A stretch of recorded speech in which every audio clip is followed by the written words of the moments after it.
Jueves 9 de junio de 2022. Tres mensajes del Evangelio de hoy, tomado del Evangelio de San Mateo, capítulo 5, versículos del 20 al 26. En aquel tiempo, dijo Jesús a sus discípulos: Si su justicia no es mayor que la de los escribas y fariseos, no entrarán en el reino de los cielos. Han oído que se dijo a los antiguos: No matarás, y el que mate será reo de juicio. Pero yo les digo: todo el que se deje llevar de la cólera contra su hermano será procesado. Y si uno llama a su hermano imbécil, tendrá que comparecer ante el Sanedrín, y si lo llama necio, merece la condena de la gehenna de fuego. Por tanto, si cuando vas a presentar tu ofrenda sobre el altar, te acuerdas allí mismo de que tu hermano tiene quejas contra ti, deja allí tu ofrenda ante el altar y vete primero a reconciliarte con tu hermano, y vuelve entonces a presentar tu ofrenda. Con el que te pone pleito, procura arreglarte enseguida, mientras van todavía de camino, no sea que te entregue al juez y el juez al guardia y te metan en la cárcel. En verdad te digo que no saldrás de allí hasta que hayas pagado el último céntimo. Palabra del Señor, gloria a ti, Señor Jesús. Vamos con tres mensajes. Primero, no basta con ser bueno. Segundo, yo no mato ni robo. Tercero, rezas a Dios y odias al prójimo. Vamos con el primer punto. No basta con ser bueno. Y ponemos bueno entre comillas, porque de alguna manera nosotros nos consideramos buenos. Estamos rodeados de gente que se considera buena. Difícilmente encontrarás a una persona que se considere a sí misma mala. Pero acá el Señor comienza advirtiendo a los discípulos que no basta con ser buenos, y les dice con toda claridad que su justicia debe ser mayor a la de los escribas y fariseos. Pues aunque ellos cumplían la ley, por lo menos la letra de la ley, carecían del espíritu de la misma. No habían entendido la razón profunda de la ley. Y por eso el Señor le dice a sus apóstoles que su justicia debe ser mayor que la justicia que practican los escribas y los fariseos. Recordemos que para las Sagradas Escrituras el justo es el santo. Por consiguiente, el Señor les está diciendo: no basta que ustedes sean, entre comillas, buenos, ustedes deben ser santos. Y es importante recordar esto hoy para cada uno de nosotros. Estamos llamados no simplemente a ser buenas personas, estamos llamados a ser santos. Estamos llamados a estar de tal manera unidos a Cristo que en nuestra vida no se vea simplemente el reflejo de nuestras acciones, sino que se vea el reflejo de Cristo. Que quien nos vea pueda ver a Cristo. En eso consiste ser cristiano. Cristiano es otro Cristo y Cristo es el Santo del Padre. Por consiguiente, cuando nos configuramos con Cristo, entonces logramos la santidad. Y para ello tenemos todos los medios que nos han enseñado en las Sagradas Escrituras, en el magisterio de la Iglesia, en la tradición, el ejemplo de los santos. Sabemos que necesitamos la ayuda de la gracia, sabemos que necesitamos la vida de oración, la vida de mortificación, el ejercicio de las virtudes, pero sobre todo comprender que es unidos a Cristo que se logra la santidad. No basta con ser buenos, además hay que ser santos. Segundo, yo no mato ni robo. Estoy seguro que la inmensa mayoría de nosotros hemos escuchado o dicho esta frase en algún momento de nuestra vida. Yo no mato, yo no robo. En pocas palabras, yo, al no hacer estas cosas tan terribles, soy una persona buena. Muchas personas, de hecho, no se confiesan precisamente aduciendo este tipo de argumentos. ¿Por qué me voy a confesar si yo no mato ni robo? Como si fuesen los únicos mandamientos que uno pudiera violar. Y de hecho, el Señor en este Evangelio nos enseña que no es solamente no matar a una persona, es que el mandamiento de no matarás es mucho más profundo de lo que creemos.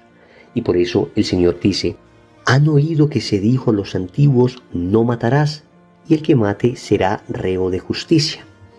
Pero yo les digo, y miren esa expresión tan impresionante, yo les digo. Jesús está hablando como Dios. En el Antiguo Testamento, Dios había revelado a Moisés en el monte Horeb que no debían matar, un mandamiento de la ley de Dios, quinto mandamiento. Pero el Señor va a decir ahora, también como Dios, que no es solamente quitar la vida de una persona lo que se está prohibiendo con este mandamiento. Hay mucha mayor profundidad en estas palabras. Y en este orden de ideas, cuando nosotros decimos yo no mato, yo no robo, podemos estar hablando de la literalidad de la palabra, pero en el fondo podemos nosotros estar matando y robando.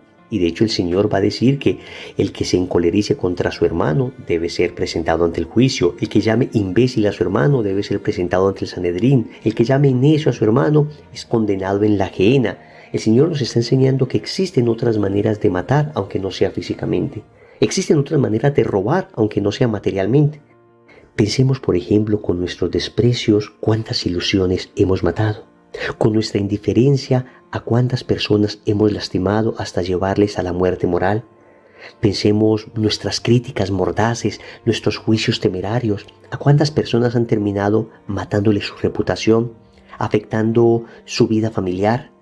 Entonces no es simplemente decir yo no mato, es que muchas veces nuestras acciones, aunque no maten físicamente a otra persona, terminan matando su corazón, terminan matando su alma, terminan matando su ilusión. Debemos ser entonces muy prudentes y debemos entender que estamos llamados a una perfección mayor. No solamente cumplir los mandamientos exteriormente, además se deben cumplir interiormente. Debo entender el espíritu de la ley, que es la caridad.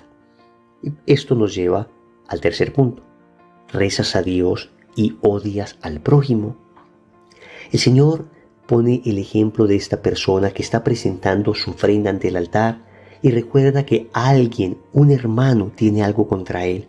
El Señor le está diciendo, deja tu ofrenda en el altar y ve y reconcíliate con tu hermano. De hecho dice que si estás en pleito con tu hermano, de camino reconcíliate con él. Apunta hacia lo mismo, la necesidad de unir el culto a Dios con la caridad al prójimo. Y desafortunadamente muchas veces nosotros hemos separado en nuestro interior ambas cosas. Y por eso conocemos personas muy religiosas, personas que rezan bastante, personas que no faltan a misa y sin embargo faltan a la caridad permanentemente con el prójimo. Hermanos, esto es una exhortación especialmente para aquellos que llevamos un camino en la vida espiritual. No podemos admitir ese divorcio entre culto a Dios y caridad con el prójimo. Es que el culto a Dios me debe llevar necesariamente a la caridad con el prójimo. Me debe llevar necesariamente a reconciliarme con aquel con el que estoy enojado. Me debe llevar necesariamente a buscar conciliar, a buscar que mi hermano esté bien. Porque todo lo que hicisteis con estos los más pequeños conmigo lo hicisteis, lo dice el Señor. Y hay una palabra muy fuerte en la primera carta de San Juan, en el capítulo 4, versículos del 20 al 21 al respecto. Así dice San Juan: si alguno dice, amo a Dios, y aborrece a su hermano, es un mentiroso, pues quien no ama a su hermano a quien ve, no puede amar a Dios a quien no ve. Y hemos recibido de él este mandamiento: quien ama a Dios, ame también a su hermano. De manera que rezas a Dios y odias al prójimo, rezo a Dios y odio al prójimo. La única circunstancia válida en que esto se podría dar es precisamente rezando a Dios para que me quite de mi corazón el odio que tengo al prójimo. Suplico a Dios que me quite de mi corazón todo resentimiento. Pero no nos referimos a eso. Nos referimos a las personas que no tienen ningún reparo en dar culto a Dios mientras su corazón está lleno de odio y ni les importa. Oremos. Amado Señor, nos presentamos de nuevo ante ti, hoy reconociendo con vergüenza que no hemos respondido a la altura del llamado que nos has hecho. Nos has llamado, Señor, a la santidad y nos hemos limitado con intentar ser buenos. Nos hemos limitado con decir yo no mato y yo no robo. Pero Señor, tú nos has llamado a vivir una justicia superior, a vivir una santidad mayor. Nos has llamado a identificarnos contigo, a ser otros Cristos en la tierra. Y para ello necesitamos sacar de nuestro corazón todo odio, todo resentimiento, toda ira que podamos tener contra nuestros hermanos, toda ira que podamos tener incluso contra nosotros mismos. Hoy te suplico, me envíes tu Espíritu Santo para poder perdonar de corazón a todas aquellas personas que me han hecho daño. Señor, dame lo que me pides y pídeme lo que quieras. Amén. Recordemos entonces. Primero, no basta con ser bueno. Segundo, yo no mato ni robo. Tercero, rezas a Dios y odias al prójimo. Compromiso. En el rosario de hoy pidamos la gracia de perdonar. En el nombre del Padre, y del Hijo, y del Espíritu Santo. Amén.